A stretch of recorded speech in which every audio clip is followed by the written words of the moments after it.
इश्क बने ना दर्द कहानी। अभी शबीर के चेलम को दिन ही कितने हुए हैं और तुमने रिश्ते वाली ही बुला ली? मैंने खुद तो नहीं बुलाई मौलवी साहब, वो तो सुगरा के साथ आई थी, उसकी कोई पुरानी जान पहचान वाली है। एक ही बात है, सुगरा भी तो तुम्हारे इशारे पर चलती है। ऐसा क्या बुरा कर दिया मैंने मौलवी साहब? यतीम बच्ची के लिए रिश्ता ढूंढना कोई गुनाह तो नहीं है ना?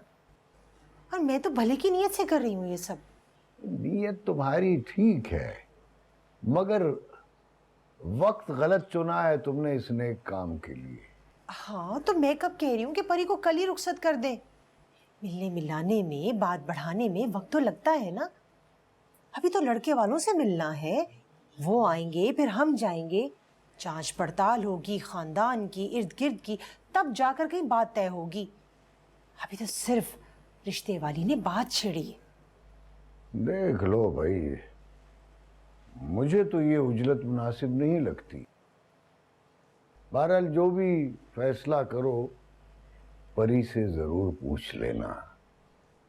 वो हमारी सगी बेटी तो नहीं है, लेकिन जिम्मेदारी सगी बेटी से ज्यादा है। जाहिर है मौलवी साहब, जो भी होगा परी की मर्जी से ही होगा ना।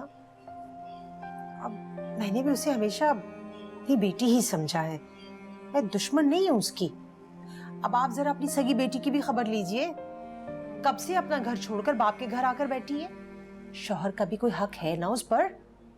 अगर वो कुछ कहता नहीं है शर्म के मारे, इसका ये मतलब तो नहीं है कि हम उसकी शराफत से नाजायज फायदा उठाएं। हाँ ठीक कहती हो तुम। अब तो शबीर भाई का चेहलम भी हो गया है, उसे अपने घर चले जाना चाहिए। मैं करता हूँ, बात करता हूँ उससे। शुक्र है आपको भी मेरी कोई बात तो ठीक लगी।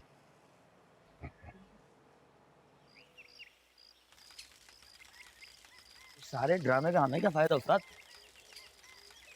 देख, पहला फायदा तो ये होगा कि मुझे मजीद वक्त मिल जाएगा। तो नाहिद की माँ तो पंजे गाड़ कर परी का रिश्ता कराने पर तुली है। मोहल्ले की 10 औरतों को पहले कह चुकी है, कोई अच्छा सा रिश्ता ढूंढ के निकाला हो।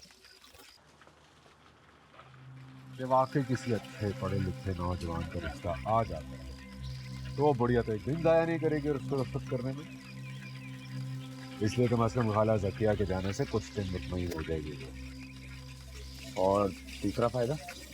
हाँ, दूसरा फायदा ये कि मुझे अपना जाल बुनने में वक्त मिल जाएगा।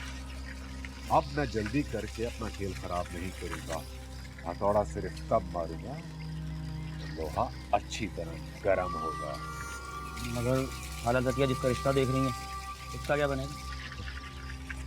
अरे पूरी है खाला जकिया, उसे सिर्फ एक अच्छे रिश्ते का शोशा छोड़ा, तफसील कोई नहीं बताया। अमूमन जैसे रिश्ते वाली आंटियां फीस लेने से पहले नहीं बताती। वक्त आने पर समझ आएगा, इंतजार कर। क्यों बेटी, तुम्हें यहाँ रहने में कोई जहमत, कोई तकलीफ महसूस होती है? क्या ये तुम्हारा अपना घर नहीं है? खुल के बात करो। नहीं चाचा, ऐसी कोई बात नहीं है। आप लोगों ने तो मुझे कभी भी अजनबियत का एहसास भी नहीं होने दिया। अपने घर से ज़्यादा प्यार मिला है मुझे यहाँ। लेकिन एक ना एक दिन तो मुझे अपने घर जाना था ना वापस, तो फिर अब क्यों नहीं? तुम वहां उस घर में अकेली कैसे रहोगी? बुआ होंगी मेरे साथ। बुआ? बुआ की तो खुद वो उम्र है कि उन्हें किसी सहारे की जरूरत है। वो बेचारी तुम्हारा क्या सहारा बनेंगी? हाँ, अलबत्ता तुम्हें इस घर के किसी फर्द से कोई शिकायत है या कोई तुम्हें कोई तकलीफ पहुंची है तो मुझे बताओ, मैं उसका अजाला करूंगा। नहीं चाचा, ये कैसी बात कर दी आप? आप तो मेरा साहिबान, मेरी छत है। जीती रहो बेटी, मेरा खुदा गवाह है कि मैंने तुम में और नाहिद में कोई फर्क रवा नहीं रखा। मैं जानती हूँ, लेकिन मैं जहाँ भी रहूँ आप ही की बेटी रहूंगी। लेकिन मैं चाहती हूँ कि मैं अपने अब्बा की यादों के साथ अपने घर में रहूँ, लेकिन वहां भी मैं आप ही की सरपरस्ती में होंगी। नहीं नहीं नहीं नहीं, अभी तुम्हारा उस घर में अकेले रहना मुनासिब नहीं है। तुम्हारे बाप के कातिलों की सजा का फैसला अभी नहीं हुआ। ये ठीक है कि वो जेल में है, लेकिन पता नहीं उनके कितने हमदर्द, कितने वफादार बाहर फिरते रहे और फिर वो तुम्हें नुकसान पहुंचा सकते हैं। ऐसी सूरत में उस घर में अभी तुम्हें रहने की, अकेले रहने की इजाजत नहीं दी जा सकती। फिलहाल तुम अभी यहीं रहोगी। हाँ, जब जाने का फैसला होगा तो फिर कर लेंगे, देखेंगे उस वक्त। और ना ही तुम भी अब अपने घर जाओ। बहुत दिन हो गए तुम्हें यहाँ आए हुए। वहाँ तुम्हारे शौहर को तुम्हारी जरूरत पड़ती होगी। लेकिन अब्बा मैं... लेकिन कुछ नहीं। तुम परी से मिलने आ जा सकती हो। ये 4 गलियां परे ही तो तुम्हारा घर है। ये तो अकरम मियाँ की शराफत है कि उसने मुड़ के कुछ कहा नहीं। और अभी तुम्हारी शादी को दिन ही कितने हुए हैं। मैं मस्जिद जाते हुए अकरम को इत्तला कर दूंगा। तुम अपनी तैयारी रखना।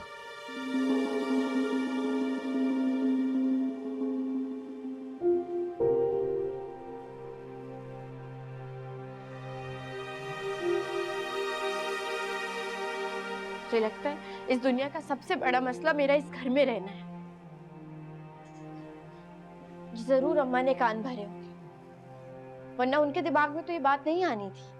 अम्मा को ही परेशानी लगी रहती है मेरे यहाँ पे रहने से। हाँ तो कौन सी उनने गलत बात कह दी? तुम्हारा अपना घर है, घर गृहस्थी है। और फिर कब तक तुम मेरी वजह से यहाँ टिकी रहोगी? खुदा के लिए मेरी फिक्र करना छोड़ दो और घर जाओ अपने। तुम भी अम्मा की हाँ में लाने लग गई हो। मेरा नहीं दिल चाहता वहां जाने का, दम घुटता है मेरा वहां पर।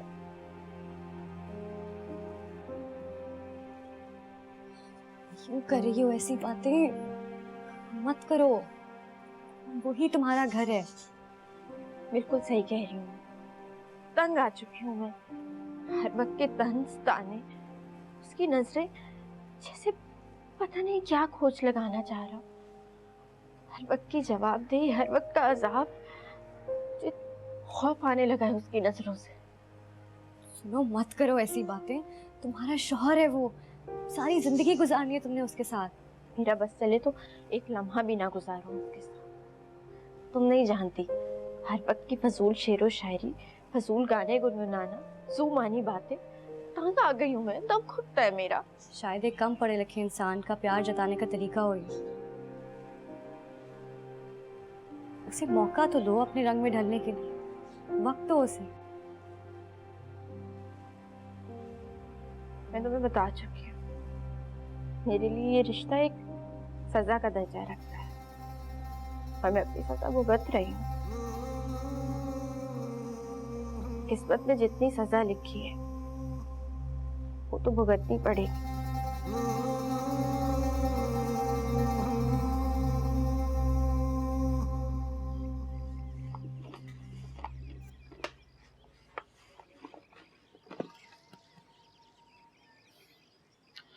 साथ एक ना एक दिन तो तुमने भाभी को घर छोड़ने जाना ही था।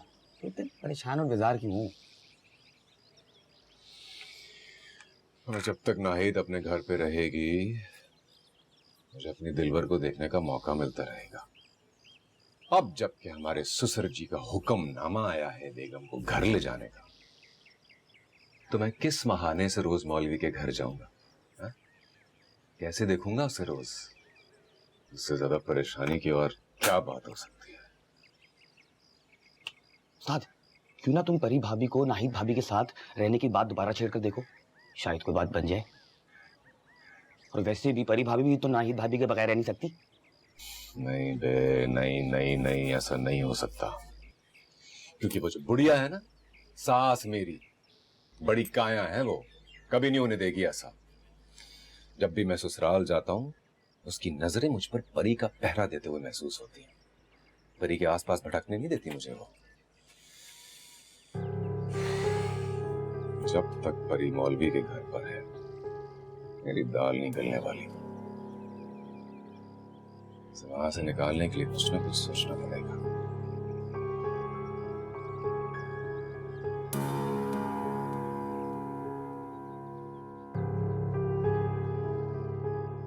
वो घर आए हमारे कुदरत में खुदा की। वैसे नाहिद बेगम, मैं तो अब भी यही चाह रहा था कि तुम कुछ दिन अपनी सहेली की दिलजोई के लिए रुक जाती वहां। नहीं, मेरा तो गुजारा किसी न किसी तरह हो रहा था, लेकिन तुम्हारी माँ को बड़ी जल्दी होती तुम्हें वहां से भेजने की। वो मसला क्या तुम्हारे साथ? मैं खाना बनाने के लिए जा रही हूँ, पता नहीं घर में कुछ है भी कि नहीं।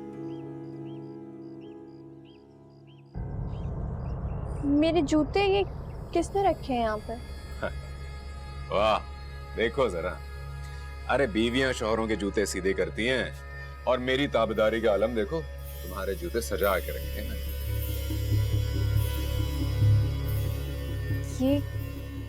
ये खुद से? हाँ, वो तुमने बैग दिया था ना उस दिन सामान वाला, उसमें से निकले। मुझे तो बहुत पसंद आए। वैसे तुमने शादी के बाद कभी भी ये जूते नहीं पहने, अपने बैग में क्यों छुपा के रखा? शादी से पहले के थे, रख के भूल गई थी। अच्छा, लेकिन अब तुम इन्हें पहनोगी मेरे लिए। वैसे तुम्हारे कॉलेज यूनिफॉर्म के साथ वाले जूते मुझे आज तक नहीं दिखे। एक बात बताऊं, वैसे मुझे यूनिफॉर्म पहन के कॉलेज जाती लड़कियां बहुत अच्छी लगती हैं। टशन से जाती है ना, जैसे मेम साहब। काश मुझे तुम भी कभी कॉलेज यूनिफॉर्म पहन के दिखाई दो। खाना बना रही हूँ, तंदूर से रोटियां ले आइएगा। पायल में गीत है छम छम के, तू लाख चले री गोरी थम थम के, पायल में। शुक्र है इस बार नाहिद ने ज्यादा जिद नहीं की। आप सख्ती से बात नहीं करते ना तो वो यहाँ से टलने वाली नहीं थी।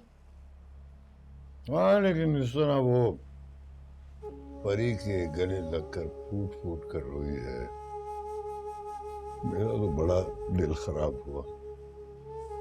दोनों बच्चियां हैं ना, यूं लगा जैसे मैं उन दोनों को आज जबरदस्ती जुदा कर रहा हूँ। हाय हाय मौलवी साहब, कैसी बातें कर रहे हैं आप? खुदा न खास्ता आप क्यों किसी को जुदा करने लगे? कभी कभी बच्चों की भलाई के लिए माँ बाप को सख्त फैसले लेने पड़ते हैं, और यही फैसला नाहिद और परी के लिए बेहतर है। अभी पता नहीं क्यों मेरा दिल भरा है।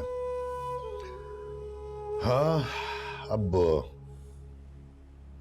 परी बहुत तन्हा हो गई है। उसकी वाहिद सहेली और बहन आज चली गई है। परी को नाहिद का बड़ा सहारा था।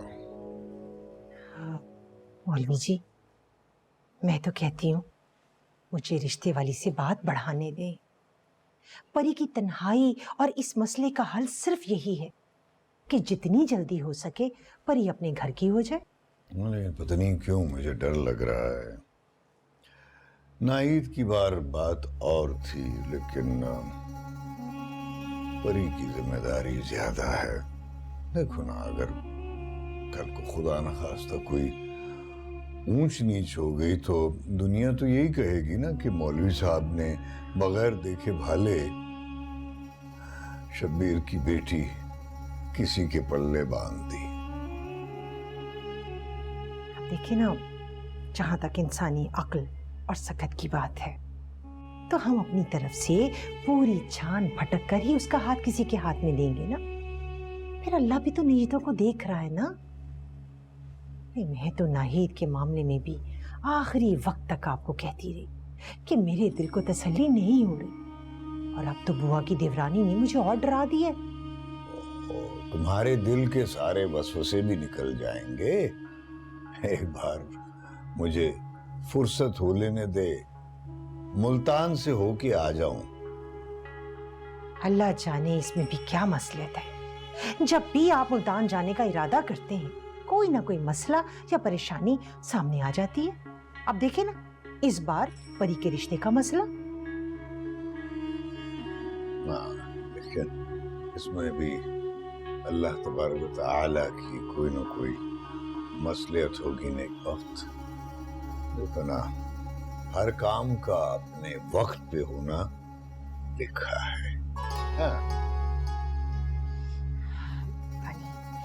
रोटी और लेकर आती हूँ। बहुत है, तो और न बनाना। ये आदमी आखिर चाहता क्या है? कभी तो एक नंबर का अहमक लगता है और कभी अचानक से इस दुनिया का सबसे शातिर और मक्कार शख्स लगने लगता है। चिताना क्या चाहता है आखिर?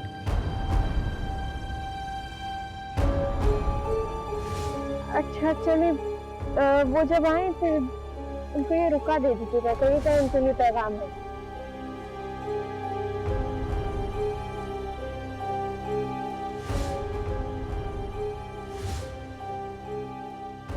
नहीं नहीं नहीं, इसे भला कैसे पता चल सकता है कि उस रोज यूनिफॉर्म के साथ? नहीं, ऐसा नहीं हो सकता, मेरा वहम है और कुछ नहीं।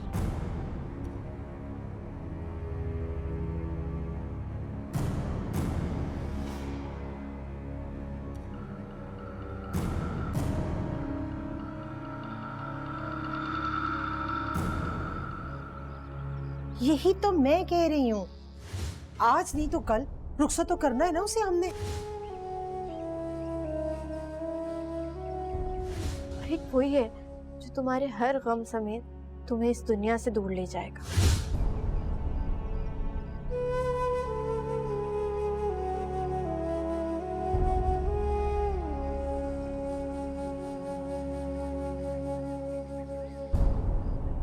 क्या बात है खाला, बड़ी इमरजेंसी में बुलाया? हाँ, तुम्हारे लिए खुशखबरी है।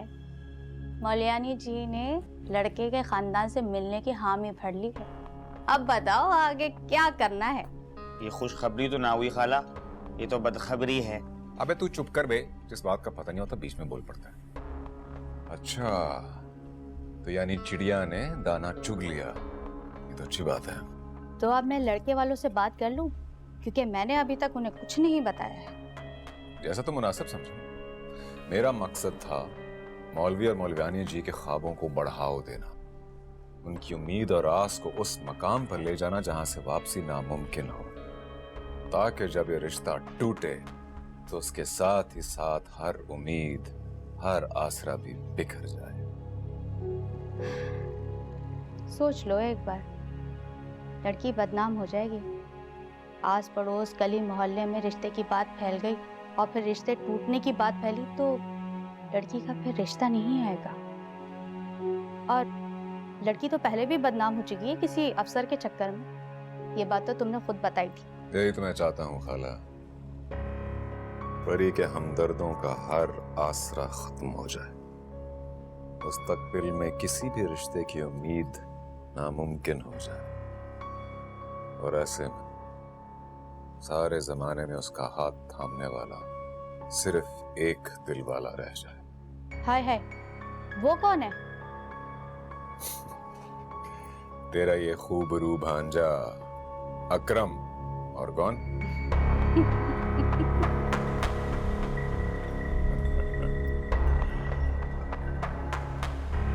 मुल्लानी जी,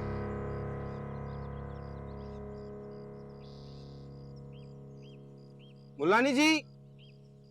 हाँ, जी मैं हूँ तारिक, आटा लेकर आया हूँ। अरे तारिक, तुम किसने भेजा आटा? ओ जी, ये नाहिद भाभी ने भेजा है, कहा था कि बाजार से ताजा गंदम का आटा घर पहुँचा दूँ। वो परी जी को सादा मेहंदी की रोटियां पसंद नहीं है शायद। अच्छा, लाओ अंदर ला के रख दो। देखा परी, अरे उस पगली को तो अपने घर जाकर भी तुम्हारे ही आराम का ख्याल है। हर पल तुम्हारा ही ध्यान रहता है उस पगली को। सुनो जी। नाहिद को कह देना कि आज घर पर खाना मत बनाए, मैं खुद अपने हाथ से उसके लिए रोटी और खाना बना के भेजूंगी। तुम वक्त पर लेने आ जाना। जी जी जी, मैं आ जाऊंगा लेने।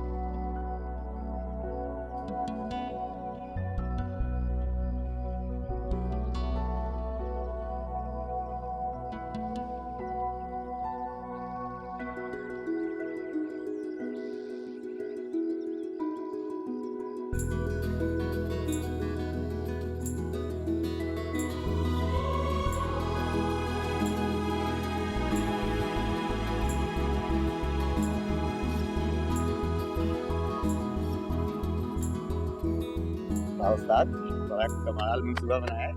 अबे तेरे उस्ताद ने कभी कच्ची चाल चली है क्या? ये भी है। इसे क्या हुआ बे?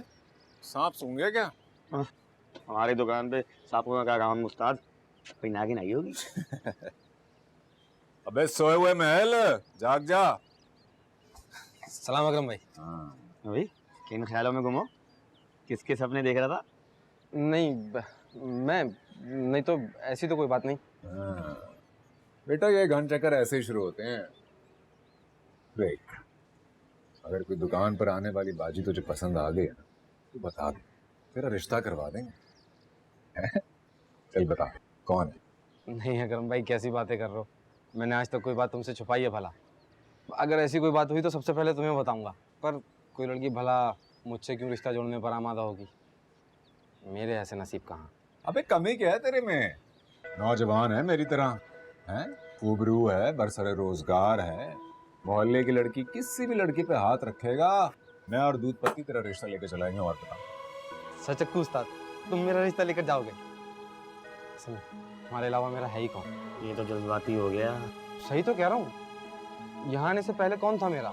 लावारिस था मैं। न वालिदैन थे, न बहन भाई, कोई भी तो नहीं था मेरा। अब उस्ताद ने मुझे सहारा ना दिया होता तो मैं कहाँ जाता?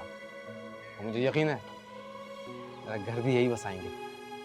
चल बस कर, बुलाएगा क्या? जा जाकर अच्छी सी दूध पत्ती पकड़ के लिया हमारे लिए, असली वाली दूध पत्ती, इस बावले की तरह नहीं। क्या उस्ताद, वो माँ से रंग गोरा करने वाली क्रीम लगा रहा हूँ, चेहरे पे निखार भी आ गया। क्यों भाई, हो गया ना गोरा?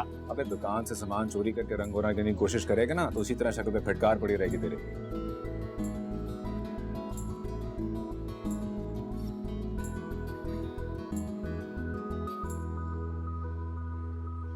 मैंने मौलवी साहब से बात कर ली है। बस बहन तुम बात आगे बढ़ाओ।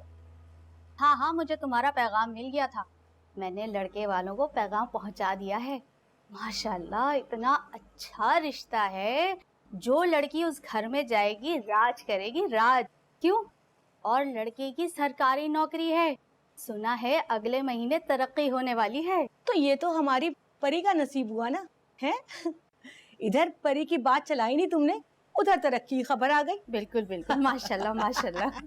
बस अल्लाह नसीब अच्छे करे, अल्लाह सबको खुशियां नसीब करे।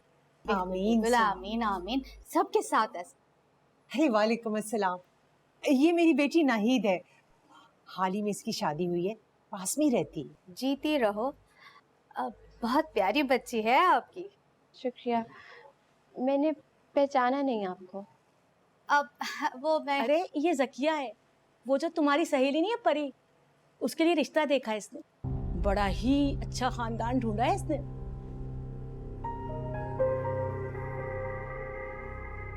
तुम बाज नहीं आई ना अम्मा?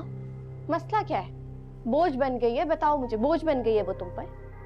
हाय अल्लाह ना करे, जो मुंह में आता है बोल जाती हो। अरे वो यतीम बेसहारा क्यों बोझ बनने लगी मुझ पर? तुम क्या चाहती हो?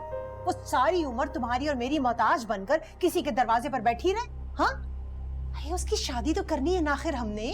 परी की मर्जी के बगैर कहीं इसका रिश्ता तय नहीं होगा, ये बात अपनी अकल में बिठा लो अम्मा, बस। बहन, मेरी बेटी की बातों का बुरा ना मनाना। अरे पगली है ये तो सदा की, उसकी जुदाई बर्दाश्त नहीं कर रही है ना। जब भी उसे रुखसत करने की बात करो तो लड़ पड़ती है। अच्छा, मगर सहेलियों में इतनी लगावट अच्छी नहीं होती। जब दूसरे घर जाती है ना तो बड़े मसले पैदा हो जाते हैं। हाँ ठीक कहती हो बहन। अरे इसीलिए तो मैं चाहती हूँ कि जितनी जल्दी हो सके ना परी की बात बन जाए कहीं। ये लड़कियां तो नादान हैं, इन्हें क्या पता कि इनके बुजुर्गों पर क्या गुजरती है ऐसे मराहिल में। तुम बस बिस्मिल्लाह करो, आगे अल्लाह मालिक है। मेरा ख्याल है अगला हफ्ता ठीक रहेगा। अरे मौलवी जी को मुल्तान जाने से इसी मकसद के लिए तो रोका है मैंने। तुम ऐसा करो, लड़के वालों से कहो कि 2 औरतें और 2 मर्द लेकर हमारे घर आ जाए, पहले वो देख जाए फिर हम हो आएंगे उनके घर से। हाँ ये ठीक रहेगा, बस सही है, फिर मैं जाके बात कर लूंगी। सही है ना?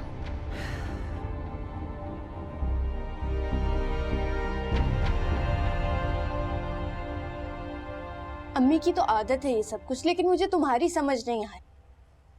तुमने इतनी जल्दी हिम्मत क्यों हार ली है? तैयार क्यों डाल ली है तुमने? प्यार डालने की बात तो तब होती ना जब मेरी कोई जंग बाकी होती। तो बहुत पहले ही अपनी जंग हार चुकी। मेरी कश्ती और मेरे पतवार दोनों मेरे हाथ में नहीं है अब जो भी जिस सिम बहा ले जाए उसी सिम बहना मेरा मुकद्दर है। मैं नहीं मानती तुम्हारा ये फलसफा। अभी कुछ बिगड़ा नहीं है, सब कुछ खत्म होने के बावजूद भी अभी कुछ बाकी है। देखो सिर्फ 1.5 माह की बात है, वो वापस आ जाएगा। क्यों अपने दिल को बहलाते हो एक मतलबी और खुदगर्ज इंसान के लिए? और उसको मेरी जरा सी भी फिक्र होती तो वो इतना दूर जाता है क्यों? उसने एक बार भी पलट कर देखा कि मुझ पर क्या क्या क़यामतें गुजर रही हैं। अगर वो एक अच्छा और खरा इंसान होता तो वो यहीं इस शहर में होता। और अब तो मुझे ये भी यकीन होने लग गया है कि वो उस रोज मौका देके खुद आया था। वो जानता था कि मैं घर पे अकेली होती हूँ, लेकिन उसका मंसूबा कामयाब नहीं हुआ। और अगर नहीं वो ऐसा नहीं, मेरा मतलब ऐसा नहीं हो सकता। तुम ही इतनी यकीन से कैसे कह सकती? तुमने तो उसके साथ मेरे से भी कम वक्त गुजारा है। एक मुलाकात में तुमने उससे सर से पैर तक परख लिया। हाँ, जो मैं कह रही हूँ वही सच है। मैं ये कह रही थी कि इस बारे में अब कहने और सुनने के लिए कुछ नहीं बचा। चाची जो भी मेरे बारे में सोच रही हैं बिल्कुल ठीक सोच रही हैं। उनसे लड़के या उनके रास्ते में रुकावट बनने की जरूरत नहीं है। इससे सिर्फ मेरे लिए मुश्किलात और ज्यादा हो। तुम्हारे अम्मा और अब्बा के मुझ पर बहुत एहसानात हैं। अगर पूरी जिंदगी ताबदारी भी करूँ ना नहीं उतार सकूंगी।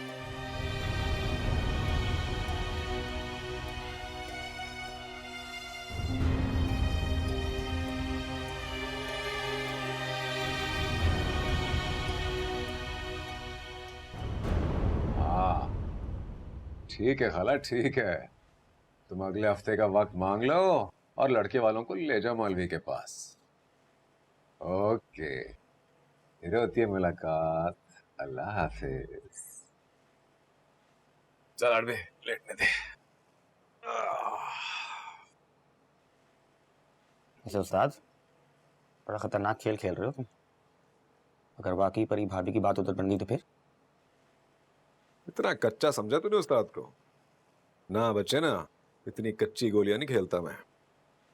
देख, तेरी खाला ज़किया है ना, उसने जानबूझकर ऐसे लड़के का खानदान चुना है जो एक नंबर का वहमी और ऊंच नीच का कायल है। जैसे ही उन्हें पता चलेगा कि लड़की तो किसी अफसर के साथ बदनाम हो चुकी है और इसी चक्कर में उसका बेचारा बाप अपनी जान से हाथ धो बैठा है, वो मुड़कर कभी मौलवी के दरवाजे का रुख नहीं करेंगे। तू बस देखता जा प्यारे, इस बार बाजी के सारे पत्ते मैंने अपने हाथ में रखे हैं। मगर उस्ताद, लड़के वालों को इतनी सारी तफसीलात देगा कौन? तेरा खालू बताएगा। अबे हम बताएंगे और क्या। वैसे तो फुप्पो ज़किया इस काम के लिए काफी है, और जो बची कुची कसर रह जाएगी मोहल्ले वाले में बात फैलाना ये वो हम कर देंगे। क्या समझा? समझ गया उस्ताद, सब समझ गया। समझ गया? चल पे टांगे तो बाहर। आइए आइए। वालेकुम अस्सलाम वरहमतुल्लाहि वबरकातुह। आइए आइए, तशरीफ रखिए, बैठिए। बहुत शुक्रिया। कोई आने में कोई मसला तो नहीं हुआ? नहीं जी, बड़ा अल्लाह का करम है और आपकी दुआ है। अल्हम्दुलिल्लाह अल्हम्दुलिल्लाह शुक्र अल्हम्दुलिल्लाह। बैठिए ना, बैठे आप लोग भी। मौलवियानी जी, मैं जरा परी बिटिया को बुला कर जी जी। बस बहन, यूं समझें कि मौलवी जी की दूसरी बेटी है। ये तो बहुत अच्छी बात है बहन। आजकल यतीमों के सर पे भला कौन हाथ रखता है। बस आप ऐसा करें, जल्दी से लड़की को बुला लें। जी जी। अरे परी बिटिया, चाय ले आओ। बस बहन क्या बताऊं, हमें तो अच्छा घराना चाहिए और जहेज में लड़की की अच्छी तरबियत चाहिए।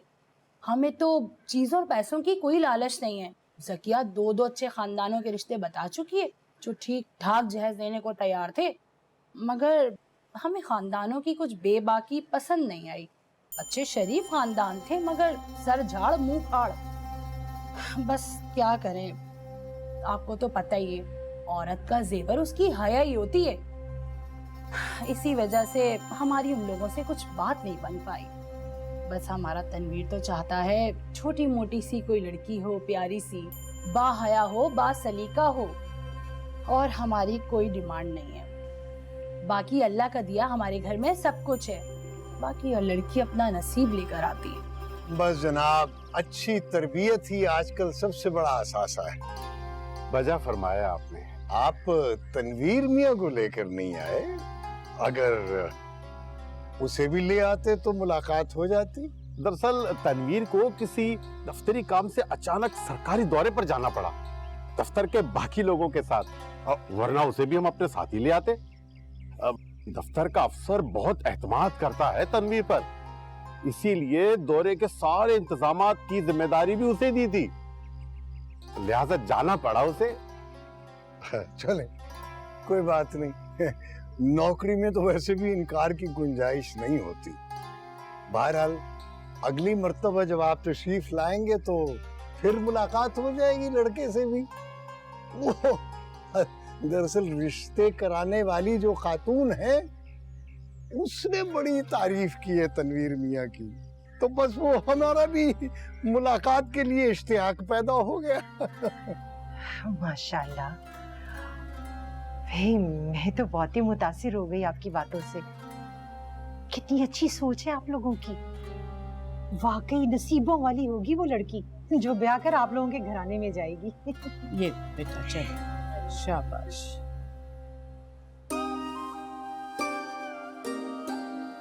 माशाल्लाह भाई, चश्मे बदबू, बिल्कुल चांद का टुकड़ा है आपकी बिटिया तो।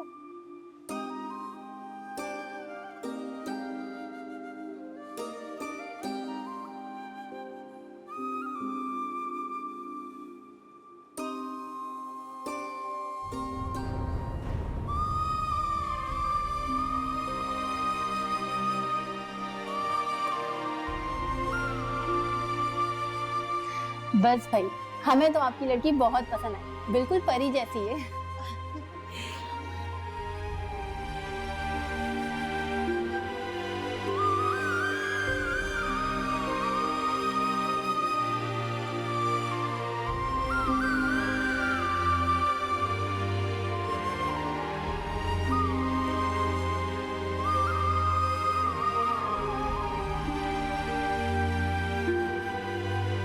इश्क पने ना दर्द कहानी।